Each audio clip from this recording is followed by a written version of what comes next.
Hello and welcome to another episode of Top Deck, the series where we take a look at some of the leading TCG deck lists.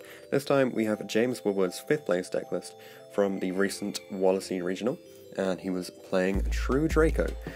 So we've seen a few of these decks before. We're going to get through the deck. There's some pretty interesting stuff within the main, which is cool to see, and then we'll bring him on to get some comments on how the deck ran and how the whole event went. So triple Amano Amato, 1 Ignis, double Majesty Maiden, and double Masterpiece. Pretty solid 8 monster lineup. Triple Demise, triple Disciples, triple Diagram, triple Duality. No Desires in here. 1 Raigeki, double Terraforming, 1 Stormforth. Triple Heritage, 1 Upstart, 1 Order, 1 Macrocosmos. This is pretty cool. 1 Judgment, 1 Warning again. We haven't seen this in the main before. And the same thing can be said for Rivalry of Warlords. Then double Erupt, triple Apocalypse, and 1 Return. For the side deck, triple Ash Blossom, triple Cosmic Cyclone, 1 Dark Hole, double Anti-Spell Fragrance, triple Evenly Matched, and triple Iron Walls. So very, very standard for the side deck, except for running the 1 Dark Hole, but then that does pair well with the 1 Raigeki. So the matchups that he played, James went against round 1 ABC, and he went 2-0. Round 2 against 60 card Lightsworn, JY, he went 1-2. Round 3 against 60 card Dino, he went 2-0. Round 4 against Trickstar, he 2-1 them.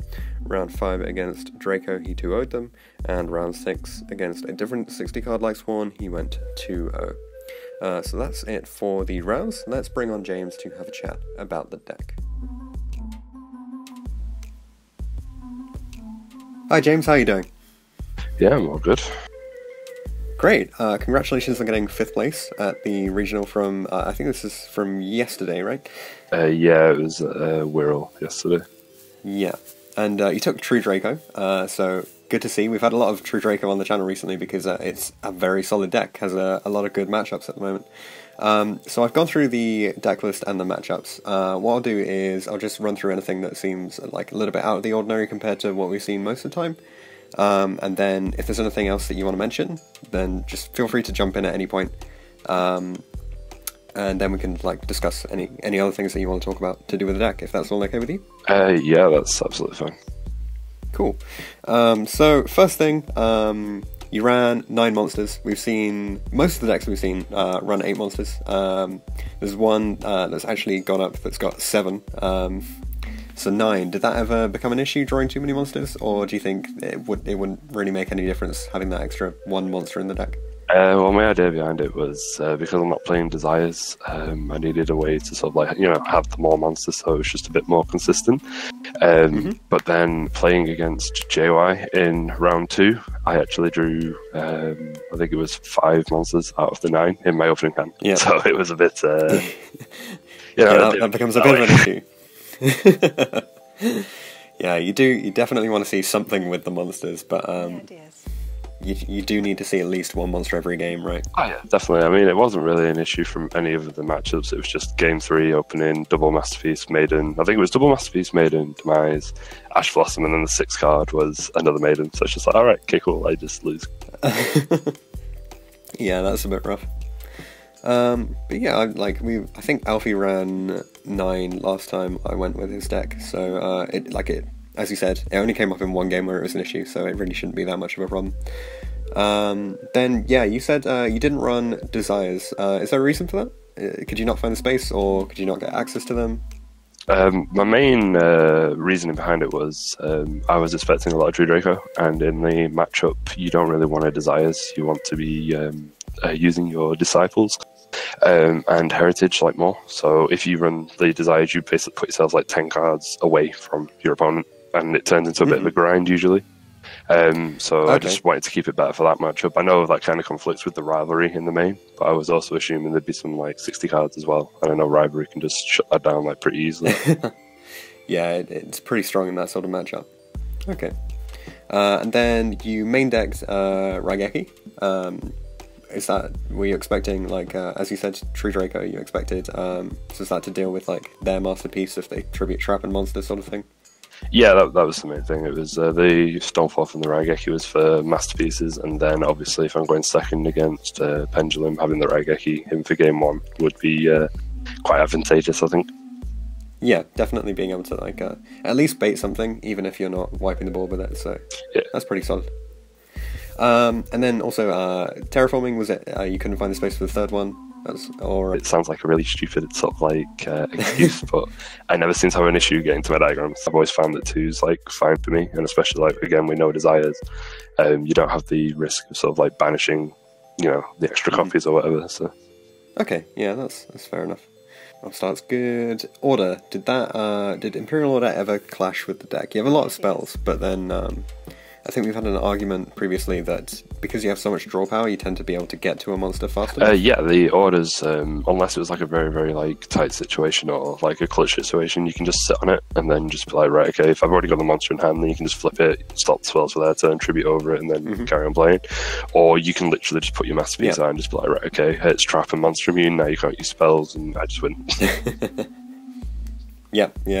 It's like tributing 3 monsters then, or three different card types. Yeah, I mean, a lot of the times I found that you always made it like spell and trap immune, so then obviously the Erupts just covers the monster effects as well. So you went with a macro in the main. You mentioned True Draco as one of the hardest matchups, and macro sort of deals with that, I guess. Yeah, it's for that, and it's also for, again, 60 cards. So, like, if they go left arm, search grass, you're just like, right, okay, cool. And then you activate, you just go, okay, chain macro. You hit Sphere of Master and banish it, but you've lost, like, half your deck, so it doesn't matter. Would you consider, like, playing more anti-spells? Like, anti-spell in the main sort of thing for that same situation? Well, that's what the rivalries were in place of. The anti-spells would come in, obviously in the mirror, take out the erupts and put in the anti-spells, because they always like assume that you're going to, well, they make you go first. Yep. So my idea was to put the floodgates in, and then depending on what kind of hand I open, I can either just go, okay, pass, you go, you can't kill me, and then I break your board, or if I open a couple of floodgates, I can just be like, right, okay, I'll just play as, you know, if you flip it order in the mirror, you kind of just win on the spot if they can't tribute over a spell. Yeah, that's fair enough. And I guess keeping in line with the set of traps here, so most people that we've seen play the deck haven't run Warning because I think the reason is just that they found that the space was a bit tight because they tended to run like the triple Erupt and Skill Drain sort of thing. Did you think that Warning was justified because like if your opponent is playing True Draco, taking out that one summon can basically put you in so much of an advantageous position in the game? Is it that sort of logic, or is there another thing driving this? Yeah, it's just another way to out the masterpiece or any other sort of like problems. Like if for example, say I don't have access to Apocalypse, or I have no other sort of like answer to like a Borrowed Dragon or a Lightning or something, it's just an extra like piece of removal basically. Yeah, so just saying, because we've seen a lot of people playing the third Erupt and the Skill Drain. Either of those wouldn't stop a Borrowed from being able to beat over your own monsters if you didn't have a diagram up.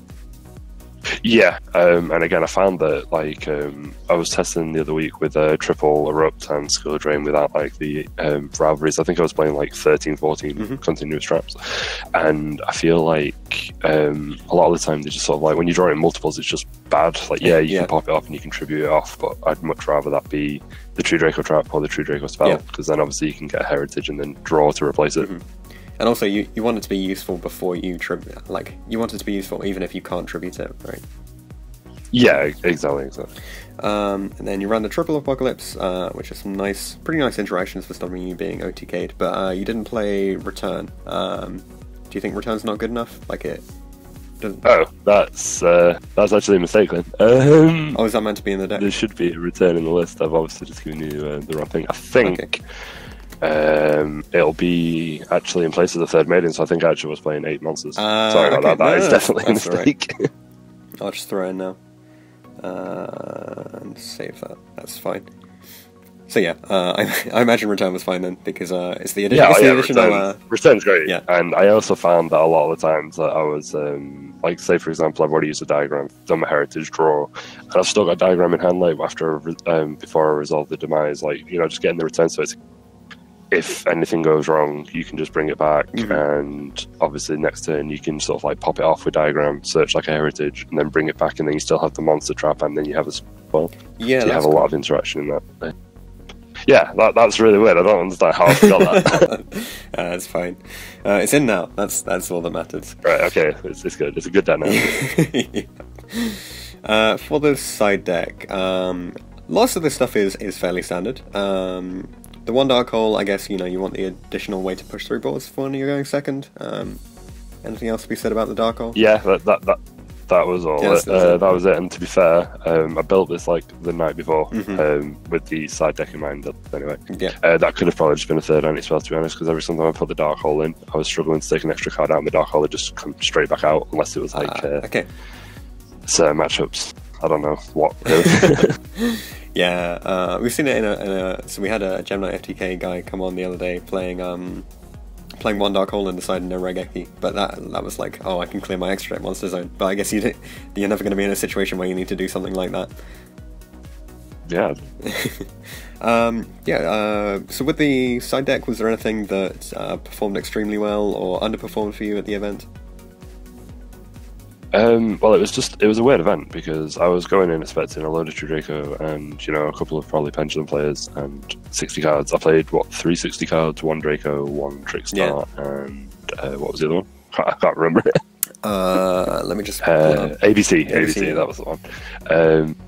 And so to be fair, when I was playing against 60 cards, just going first, flipping an Iron Wall, and then having the macro as a backup or an anti-spell, it was fine.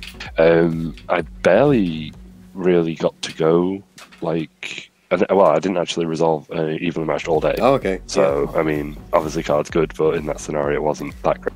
The Cosmic Cyclones came in against the Trickstar guy, because every single time I played every game against the Trickstar guy, I either had Cosmic Cyclone or macro, so his reincarnations were literally doing nothing. It was great. Yep. There was a time where he actually goes, reincarnation, trying to draw and lock combo me, and I just flip a macro, and then he's just sat there looking at this one card in hand, which was draw and lock, and it's like, oh, it has to go to the graveyard. Yeah. Whoops, not able to do that anymore. Yeah, it's great. That's quite cool. Yeah, because as I said before, we haven't seen anyone running macro in the main yet for this deck. I think it's because they don't want it to clash with the graveyard triggers, but it's not really that much of an issue if you can just tribute Cosmos, right? So. Yeah, exactly. That was my reasoning behind it. And again, if you go in the mirror match and you've already set up your board, the way that they're dealing with it is with their spells and traps. Exactly. So if you just flip over the macro, you're just like, right, okay, cool, have fun. Yeah. Cool. Is there anything else you want to mention about the deck? Yeah, the main reason I decided to play it was because I think 60 cards does way, way, way too much, and it's like I'd rather simplify the game state down so they can't actually do anything. Yeah. So I'd rather just not play Yu-Gi-Oh! That's all. Just auto wins. They're always nice. Yeah, I mean, obviously the scary thing is when the FTKs are running around, but luckily I think there was only one person playing the FTK in the entire regional, maybe 2, because I think there was 1 Gemini, 1 Pendulum, and obviously you just have to kind of win the die roll and hope for the best, basically. Yeah, or hope you get the ashes on the right moment. Yeah, exactly. But yeah, I found that it was just this was probably the easiest deck just to go in and just autopilot your way to the top. Really, you don't really have to think about much. It's great. Yeah, we've had a lot of people saying it's not it's not particularly interactive, at least when you're not playing the mirror match. Yeah, it's the mirror match that I actually found was really really enjoyable, actually, and a lot of things that people sort of kind of underestimated was if you have an Erupt up and then you summon the rock, they kind of forget that the rock's completely turned off by Erupt. Yeah, the interaction between Erupt and Mana is pretty cool as well, because a lot of people kind of just forget that Erupt actually negates the rock, so they kind of just sit there and go, oh, I can't activate any of these effects. Yeah, and then during the end phase when it doesn't return to hand, they're like, oh, okay, yeah, that was negated the whole time. Yeah. And then during their turn, they'll either pop the back row, or you can pop up your Masterpiece to then turn off all their graveyard effects during their turn and stuff like that, which is pretty cool. Or if you obviously tribute during their turn, you can tribute over it, and it kind of just stops people from sort of activating any monster effects. It's great. Yeah, it's pretty nice. It's I guess it's a non-searchable Dweller plus Skill Drain plus everything you need it to be if you have those two together. Yeah, it's actually ridiculous, and I just remember trying to get hold of Inspector Borders and then realizing this card's this card exists, much better, and it's a fraction of the price. Yep, always good to have good common cards in the game. Yeah, I think it's a £2 common now, whereas Inspector Border is 15, and I think Inspector Border is technically better going first against decks that don't really use the extra deck, but this one's good going first and better going second anyway. Yeah, definitely. Yeah, being able to like push through a big pendulum board just because you switch off every effect. Yeah, it's great. Yeah. You just watch them play for like 5-10 minutes and you're just like, oh, okay, normal summon. Yeah. Enjoy even. Suddenly nothing works. That's really cool. Yeah. So it's like, I don't know, like I did enjoy playing it, but like I said, that one loss that I had to JY, even though his hand was like ridiculously weak as well in game 3, it just felt like if I had just sort of one way to play, then it could have just been so much different, and I might have been there walking away with that trophy. Yeah. Well, if you figure out a way to sneak in that additional way to play, be sure to let us know. Yeah, I mean, without some sneaky stacking, rather. Yeah. I don't think there's going to be much I can do about that. Yeah, it just happens. It's always the unfortunate thing with any deck where where you're relying on one part of your combo to be in your hand and the other part to either be searchable or in your hand again. Yeah, I mean, I think the main issue obviously with this deck is pretty self-explanatory, that it needs sort of like multiple cards to play. Like you need sort of like a tribute and a tribute like monster. Yep. So if you see one without the other or whatever, it can, break. Yep. But it's very rare that happens. And going back to like the mirror match and stuff, I think the mirror match is actually a lot of fun. I only played one during the day. Yeah. But the guy that I played, he was really nice. He forced me to go first, obviously. Yeah. So I just sort of like went, okay, pass. He then did his board, and then I just resolved the heritage for free, and it's like, okay, good game. Yeah, that's very nice. And then game 2, I just opened with an anti-spell, and he's just like, right, okay, I can't actually play, because he opened like Terraforming, Desires, Duality, Card of Demise, I think it was. And it was just, he just got slowed down too much. And then when he eventually managed to break through all that, he was quite low on life, and I just summoned a Masterpiece, obviously drew a Demise because I'm a good player. Yep. Activated the Demise, drew into another anti-spell. It's just like, right, you can't play anymore. Yeah, good. that's really solid. Draw power is nice. It's a good thing to have in the game. Oh yeah, it's great. Just 15,000 flickers. It's all the rage. Yeah. Great. Well, are there any shout-outs you want to make? Yeah, just Team Harlequins at Preston, because my boys give me all my testing done and giving me advice on my deck and stuff. So it's like Jara, Luke, Connor. There's probably more names off the top of my head. Dan, Callum, who topped this as, and then obviously Tom for running like the best locals in the country, I think. Yeah. Cool. Well, thanks very much for coming on. Congratulations with your 5th place. Really solid deck, and if you're up for it, hopefully we'll see you again. Oh yeah, definitely. If I top any more regional, I'm going to Huddersfield at the end of this month. So if I top that, I'll be sure to be in contact. Yeah, that'd be great. Cool. Well, thanks for coming on again, and see you in the next one. Thanks for watching this episode of Top Deck. If you have any comments or suggestions that you would like to make, leave them in the comment section down below. Check out the description for details of how you can get involved in this series. You can enter by voice interview, or instead you could just send all of your information over Facebook Messenger. Anything like that will be absolutely fine. If you want to see anything in particular from the upcoming series, then be sure to get in touch, and I'll see you guys in the next video.